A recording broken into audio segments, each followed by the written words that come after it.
Rebecca with Red True Crime. And I tried to do a live earlier today, but I was having issues with the sun heating up my phone while I was in the car. So this is going to be some repeating of what I said earlier, but go into further what I did not go into earlier. So those of you who are new to the channel, my name is Rebecca. This is my channel, Red True Crime. Here we talk about crime and, you know, all kinds, missing people, murders, and whatnot. Some old, some present, some unsolved, but this is what we talk about. And one thing you can guarantee to get from me is that when I tell you things, they are fact. They are found from public records. And if they are not fact, it's my opinion. And I make that clear. This is my opinion. So, like I said again, this is Rebecca with Red True Crime. So, if you have not already subscribed to the channel, please do so. And if you already have, thank you again. I appreciate the support. And those for you out there, please subscribe, please share, please comment, do what you got to do because we got to get this out there to the masses because, you know, I have some thoughts that I think maybe many people should hear. So, as you see in the title, this is for my detractors. So, since I started this channel almost a year ago, I actually, it's been a year ago today I created this channel. I just didn't do the first episode till the end of February, but the channel was created a year ago today. And the first case I covered was Marissa Carmichael. And that's a case, if you go through my videos, you see a lot of her name popping up in the videos because that is a local case to me. And that is one that hit struck a chord with me. And because of that, I have caught a lot of flack from people for the way I covered her case. One person in particular is a woman by the name of AJ Always Something. She is a podcaster. I guess she's a YouTuber. She has a YouTube channel. She's also one that's supposed to be into true crime. And well, anyway, she's had some things to say to me over the last year. And I'm to the point with it now where I'm like, you know what? I think it's time to address this. So I did put a thing in the community post. And those of you, if you've not seen it, take a look at that. But I'll read it to you in case you've not seen it. So let me pull that up really quick. Community. Okay. So this is what I said. Good afternoon. Since the inception of this channel, I've encountered numerous criticisms concerning my opinions and positions on various topics. I extend an invitation to my detractors for a live discussion, providing an opportunity for candid and constructive feedback on potential improvements for this channel. My platform is dedicated to the pursuit of truth, and I welcome my critics to express their perspectives. Should no one seize this invitation, I shall conclude that no modifications are warranted. Wishing you all a splendid weekend. Hello, everybody. So basically, what I'm talking about tonight is the people who have been very critical of the things I discuss on this channel and the viewpoints that I have expressed. That is what I'm talking about tonight. So I have been called, oh God, racist. I've been called a cracker. I've been called a Karen. That was a new one. That was yesterday. Um, so I've been called a few things. Well, yeah, that's your thought on that. But I've been called a lot of things. And I'm not sure how to take most of it. I'm not racist. Um, I was in an interracial relationship, marriage for 22 years, so I have children that are mixed race, so not racist. Karen, that's a bit of a stretch. Um, you know, so that's a lot of few different things. But one of the things that AJ Always Something has said to me is that I have no support, especially from the families. Oh, thank you. I appreciate that. Especially from the families of the victims that I've covered. Um, Marissa Carmichael is one. Her mother has been very, very vocal, a very, very vocal person against me. But before she was against me, she was on my channel and I did an interview with her and I let her speak her piece and speak her viewpoints and give her an interpretation of what she thought had happened with her daughter. I had support there. Where I think things went awry was when I started questioning things about Marissa's background and what could have led to her being missing. That is something, she didn't like. But when you have evidence to say your daughter has been living in a double life and it involved in adult pleasure work, some people don't like that. TK Burton was a case I also covered on here. His wife and his mother have had no issues with anything I've said on the channel. Let's see, Ashley McCoy. That's a case that ended in a happy ending because she was found. Let's see. Her name is Blue McCoy, and she was very happy that I discussed her. And then you have Laquan Little, the one I've been covering lately. Now, that one, his family's gotten a little upset with me about.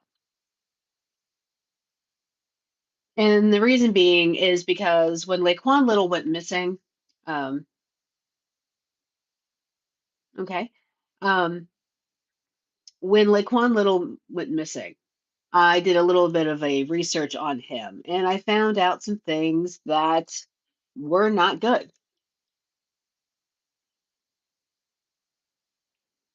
And anyway, but as I was saying, okay. Anyway, so back to what I was talking about. Anyway, comments. I gotta get used to not to read the comments while I'm doing these. But Laquan Little had a complicated history, and I use the word complicated in the nicest way possible. He had about 27 convictions, and she went on record stating he didn't do anything wrong, and any of those convictions were not his. He didn't snitch, and he took the convictions for his friends. One or two, yes, not 27. And he was currently out on bond for drug trafficking. So, you know, no one wants to hear anything bad about their loved one, especially when they're missing. And when the boy was found deceased in a pond because he had drowned from an accident that the Greensboro Police Department has announced it was an accident, all of a sudden I'm a Karen and every darn thing else.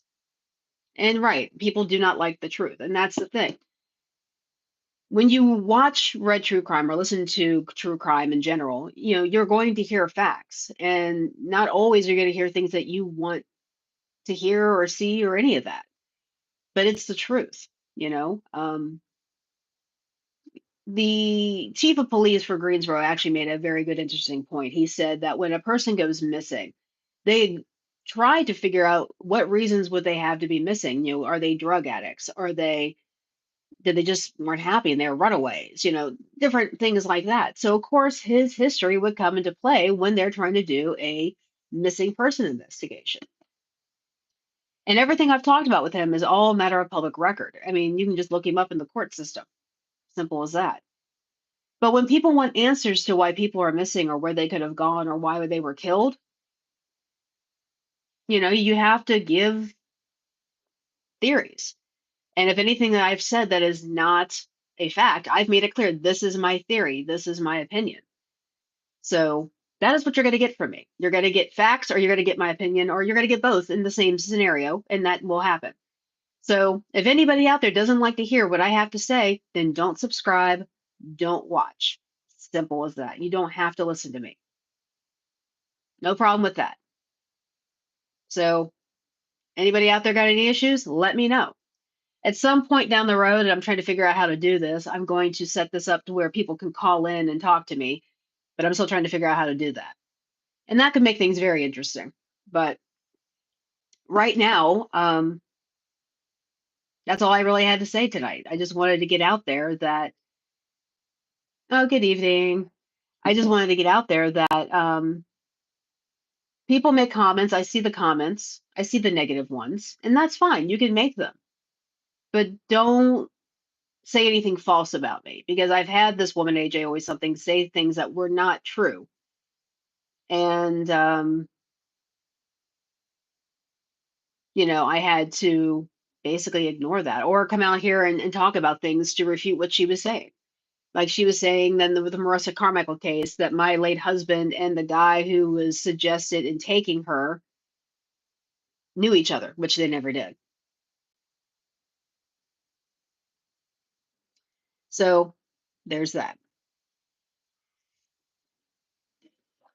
But any questions from anybody in the panel that would like to ask anything of me or make a statement about anything you viewed that I've done?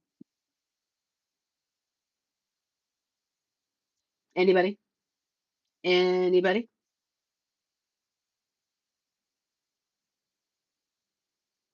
So let's do a recap of what has happened so far. So since I've been on the Lake One Little case and I've been talking about that, I've had a woman named AJ Always Something that has popped on here and made comments, kind of rude ones, on the channel itself. Now, I did make a comment about a podcast that Lake One Little's mom was on a few days ago, and I did say the podcast seemed foolish, and it did to me. That's just my opinion. I mean, I'm sure people think mine's foolish. There's nothing wrong with that. And her retort was, "That's funny you find it foolish. It's a popular show. That's great. They could be popular. I don't. It's not my type of show. It's not for me." So, you know, I was just giving an opinion. I'm sure they have many opinions about mine. So it is what it is.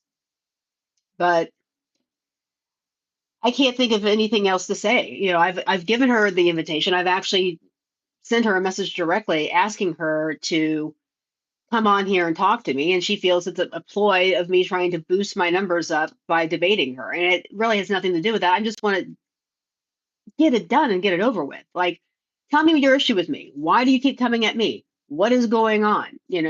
Why are you constantly sending me messages? you know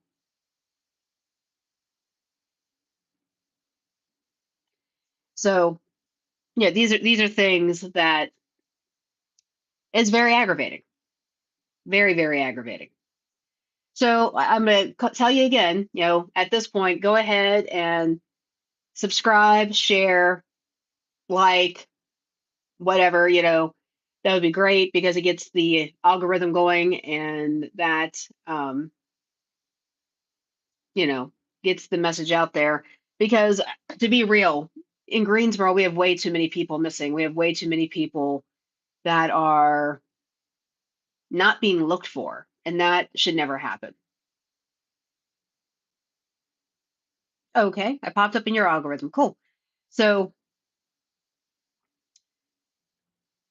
you know, we need to do more, do better, get more people, get more funding, get more police, get more detectives. Because one suggestion I have made is because we have Guilford County, which is a lot of cities, and each city has their own police force, and these cities are not huge. So my thing is, why does each individual city have its own police force?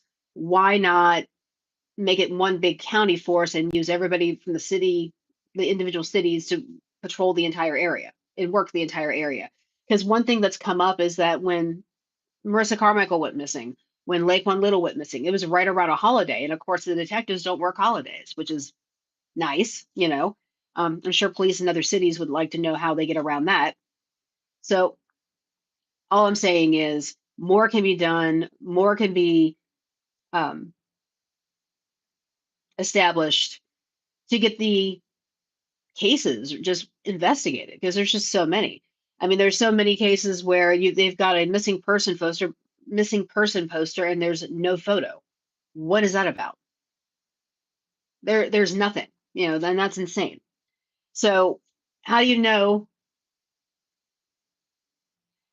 I mean, how do you deal with that? Because it's crazy. It's absolutely crazy that this is even happening at all. And I mean, the amount of people, you would think the FBI would be here to figure out what the heck was going on, because it's a lot. It's a lot for this area. It really is. But like one case in particular that's been bugging me is Tyreek Burton. Tyreek Burton actually made national media when this happened back in, I think it was October. He was a man who was shot and killed 7 hours after he was married. He literally got into a road rage incident with somebody, and the person followed him to his reception and shot him. in front of a bunch of people. And they still have yet to find who this person is, which I can't understand how that even happened because shoot, witnesses, arrest, jail, but that didn't happen. So that's one case that kind of bugs me. An ongoing case that I keep tabs on is TK Burton. No relation to Tyreek Burton. TK Burton. They're looking for a fifth person involved in this case. So far, they've arrested four. They've charged one with first degree murder. The other three are accessory after the fact, and this fifth one, I don't know.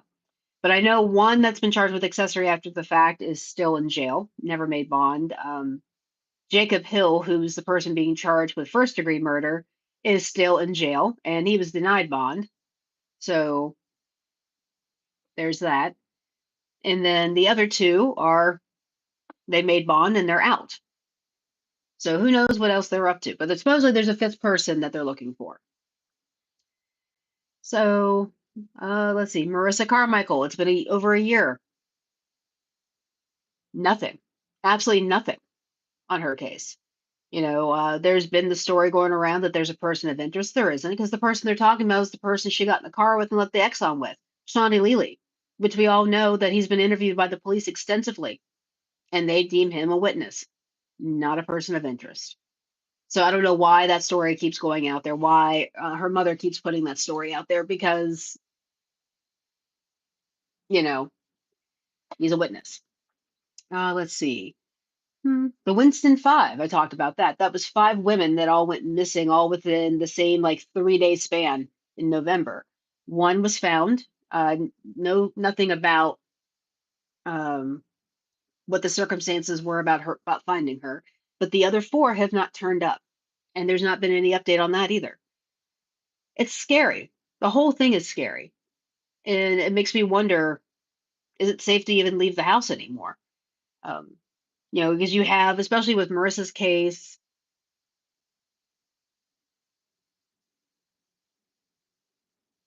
Anyway, when with Marissa Carmichael's case and Laquan Little case, they're both of them actually knew each other. They went to high school together and same class or same grade, I should say. And also, there's a lot of gang involvement, so that could be an issue as to why nothing's being done with with either one of those cases, or why maybe Laquan's case became an accident. It very well could have been an accident, but the toxicology report is not back yet. So once that comes back, that could change that determination. But right now, as it stands, it's it's an accident. So, and then like I said, Marissa had multiple issues of domestic violence with her ex. She was dating another guy that was engaged to someone else, and that wasn't going well. So who knows who is truly involved in her case that made her disappear? Her mother's convinced that she's out there alive somewhere. And for her sake, I hope she is. But in reality, and with everything, all the people she was involved with, all the people that knew her, that she hung out with, and the circumstances of when she disappeared, I hate to say this, but I don't believe she is. So it is what it is. But I've got more cases to look at and research and get up here and talk to you about, because I just wanted to talk about the detractors tonight. Because like I said, again, I get all these comments, I get all the negativity in the comments after I put the videos up, and I wanted to address some things. Because like I said, I'm not a racist, I'm not a Karen, I'm just a Rebecca. I'm not sure what that means, but it is what it is. So on that note, I am going to go ahead and end this. I've been yammering on for about 20 minutes. And I think I've said everything I need to say for right now. So, as I always say, be weird, be rude, be safe, because if you're weird and rude, they won't take you. I guarantee it. And keep your head on a swivel, y'all, because you never know who's following you either. So, this is Rebecca with Road to Crime. If you already haven't done so, please subscribe, like, share, and comment. Have a great evening, and thank you for tuning in. Until next time.